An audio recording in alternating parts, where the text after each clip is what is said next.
नमस्कार, dB news में आपका स्वागत है। बागेश्वर धाम के पीठाधीश पर धीरेन्द्र कृष्ण शास्त्री बुधवार को जोधपुर पहुंचे।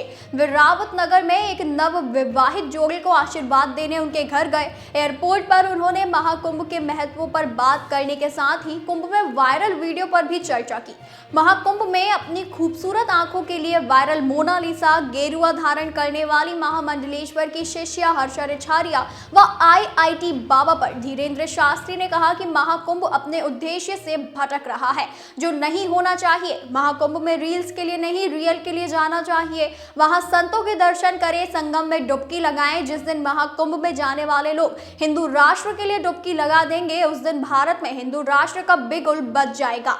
एयरपोर्ट से वे सीधे रावत नगर स्थित अपने भक्त सुरेश दाधीच के घर पहुंचे। वहां नव विवाहित दंपति को उन्होंने आशीर्वाद दिया।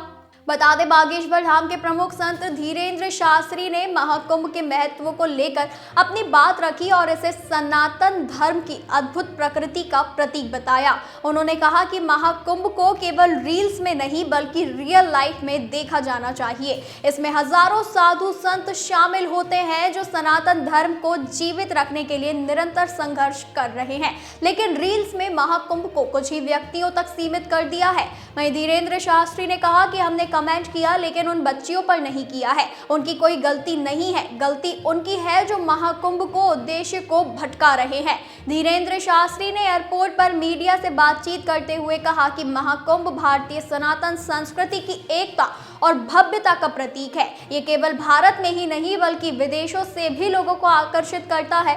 उन्होंने उदाहरण देते हुए कहा कि स्टीव जॉब्स की पत्नी कमला और फ्रांसीसी नागरिक भी यहाँ डुबकी लगाने आते हैं। इसके अलावा भी अमेरिका से लोग इस महाकुंभ में भाग लेने के लिए आते हैं। ये समरसता का प्रतीक है, क्योंकि सनातन धर्म सबको अपनी बाहों में समाहित करता है, जबकि अन्य धर्मों में ऐसा नहीं होता। महाकुंभ में युवतियों की वायरल वीडियो पर सवाल करते हुए धीरेन्द्र शास्त्री ने कहा कि वर्तमान समय में महाकुंभ अपने मुद्दे से भटक रहा है। वे चिंतित है कि आजकल कुंभ के बारे में केवल कुछ युवतियों और बाबाओं पर ही चर्चा की जा रही है, जबकि महाकुंभ का असली उद्देश्य सनातन संस्कृति का प्रचार प्रसार है।